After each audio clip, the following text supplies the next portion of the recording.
Hello, Tom Maguire. I just want to do a review for this book, The Reason I Jump, by Naoki Higashida, with an introduction by David Mitchell, and it's translated by K.A. Yoshida and David Mitchell. Really, really good book, this one. It's recently been made into a film. I think it was sometime last year. You can't get it on Netflix. I think there's some kind of weird sort of online cinema channel that you can watch it through if you want to. I haven't seen it yet. This book of mine is full of post-it notes because I use it for my autism training sessions when I'm training staff teams in autism, or how to work with people better with autism.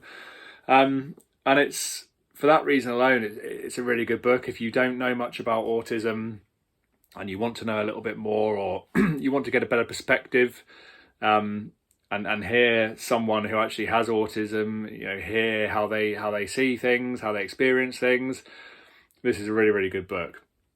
There's no book so far that's come out on autism that's perfect. Everyone with autism is individual, just the same as we're all individuals.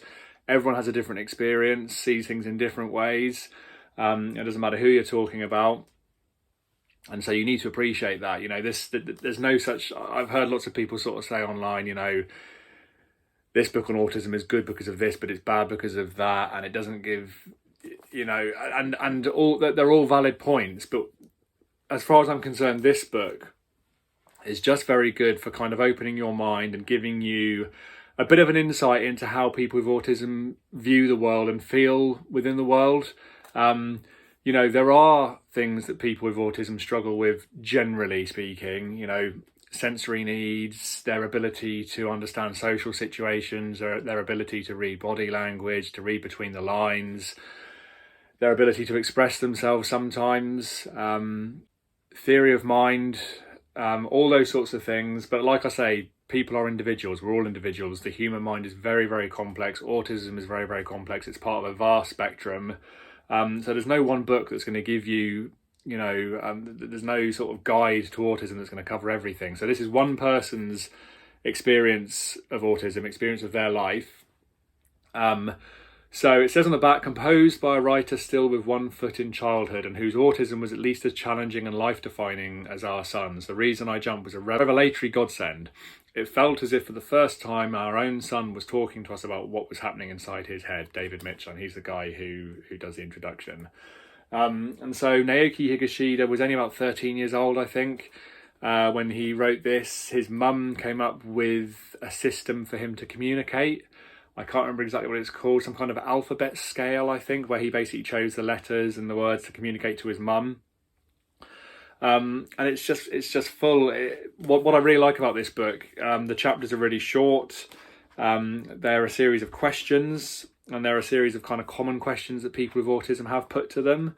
Obviously, again, it doesn't cover everything, but it's really nice the way it's done it. If I just open to this page a second, so I just opened to this page now, and question one, how are you writing these sentences? And okay, so it's the alphabet grid.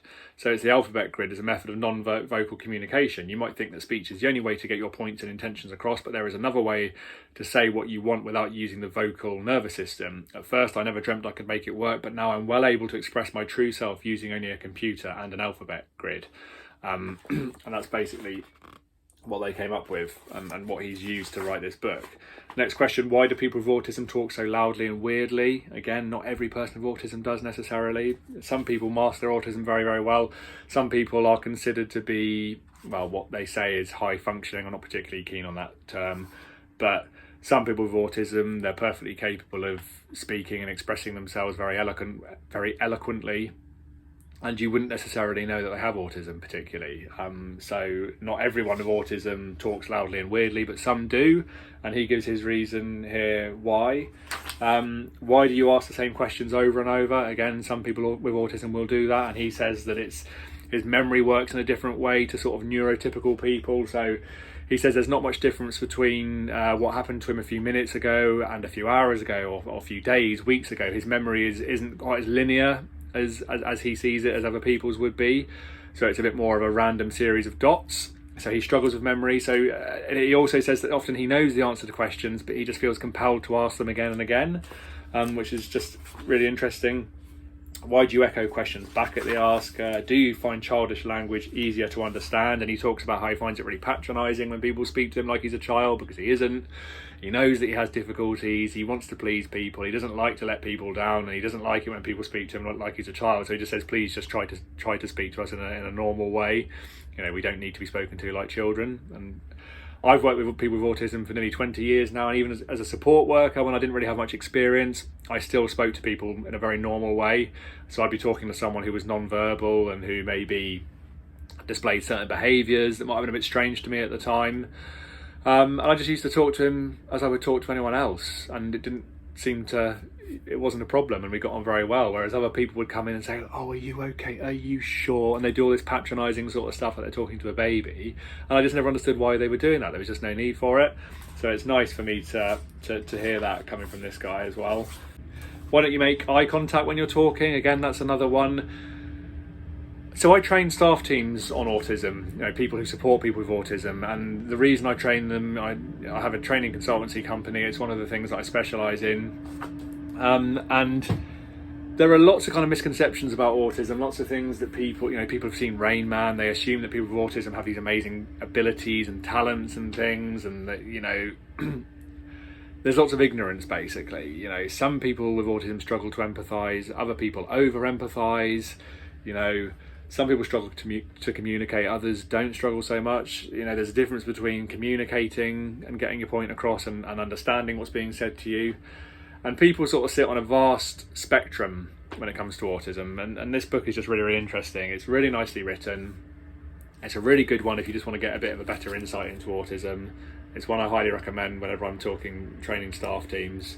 Really good book. And if, you know, it's actually quite enjoyable just to read as well, so highly recommend it. The Reason I Jump.